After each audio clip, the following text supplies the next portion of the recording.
Olá! Hoje a gente mergulha num texto assim fundamental, né?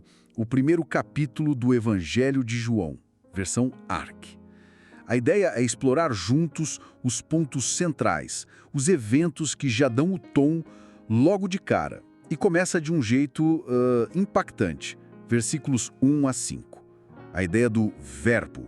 No princípio era o verbo, e o verbo era Deus. Exato.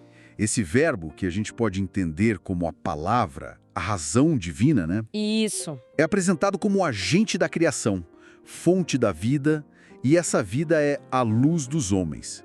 Uma luz que, como o texto diz, as trevas não conseguiram abafar, compreender. É uma base cósmica logo de saída, né? Totalmente. E o que é fascinante aqui é como essa ideia grandiosa, um tanto abstrata até, ganha uma forma muito concreta.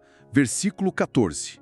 E o Verbo se fez carne e habitou entre nós. Ah, sim. Cheio de graça e de verdade. Quer dizer, é a manifestação do divino de forma humana, visível. O texto até fala da glória que foi vista nele. Interessante. E tem um contraste importante logo depois, no versículo 17, coloca a lei, que veio por Moisés, de um lado, Certo. e a graça e a verdade, que vieram por Jesus Cristo, do outro.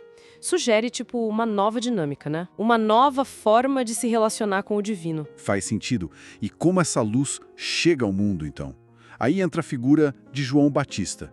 Versículos 6 a 8. O texto faz questão de frisar. Ele não era a luz. Ele veio para testemunhar sobre a luz. Preparar o caminho, né? Exatamente, o papel de testemunha. Isso fica muito claro. E fica mais claro ainda quando ele é confrontado, né, pelos sacerdotes e levitas lá de Jerusalém. Versos 19 a 23. Sim, eles querem saber quem ele é. Isso, pressionam ele. Você é o Cristo, Elias, o profeta? E ele nega tudo. Eu não sou o Cristo. Direto ao ponto, bem direto. Aí ele se identifica usando Isaías. Eu sou a voz do que clama no deserto, endireitai o caminho do Senhor. Quer dizer, a identidade dele está na função, né? Isso. Na preparação, totalmente. E essa função gera perguntas, claro. O questionamento sobre o batismo dele, nos versos 25 a 27, é bem revelador. Verdade. Se você não é o Cristo, nem Elias, nem o profeta, por que você batiza? Isso. E a resposta de João é muito significativa. Ele diz, bom, eu batizo com água, é simbólico. Mas ele aponta para alguém que já está ali, no meio deles. Alguém tão superior que ele não se sente digno nem de desamarrar as sandálias. Ele estabelece a hierarquia, a primazia de Jesus de forma muito clara. E aí vem o momento, talvez o ápice do testemunho dele, né?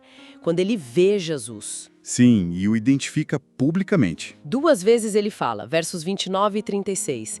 Eis o Cordeiro de Deus, que tira o pecado do mundo. Uau! Aqui é onde fica realmente interessante. Essa imagem do Cordeiro é muito forte, né? Conecta direto com a tradição judaica, sacrifício, redenção, já aponta para a missão de Jesus. É uma declaração que funda muita coisa, né? E ele ainda reforça dizendo que recebeu um sinal divino para reconhecer Jesus. Ah, é verdade. O sinal da pomba. Isso, ele viu o Espírito Santo descendo como uma pomba e permanecendo sobre Jesus. Versos 32 a 34. E isso confirmou para ele: este é o Filho de Deus. O testemunho dele é baseado numa revelação direta. E esse testemunho começa a ter efeito prático, né? Começa a gerar seguidores para Jesus. Exato. 2 discípulos de João Batista, um deles é André. O texto diz: ouvem ele falando do Cordeiro. E na hora começam a seguir Jesus. Verso 37.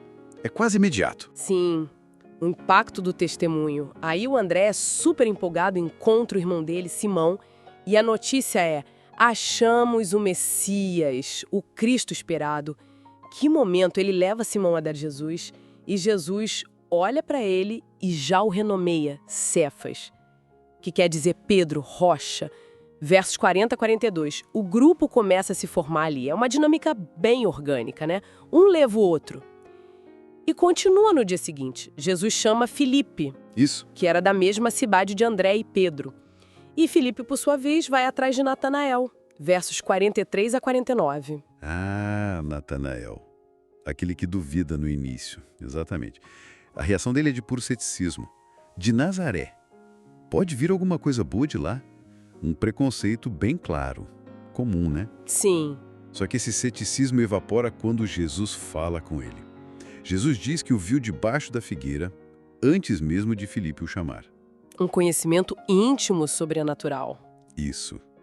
E isso desarma Natanael completamente. A percepção dele muda na hora. E ele confessa: Rabi, ou mestre, tu és o Filho de Deus, tu és o Rei de Israel. O encontro pessoal superou a dúvida inicial. Incrível. Então, o que a gente pode extrair disso tudo? Fazendo um resumo rápido. Sim. Esse capítulo nos leva, do cósmico para o pessoal.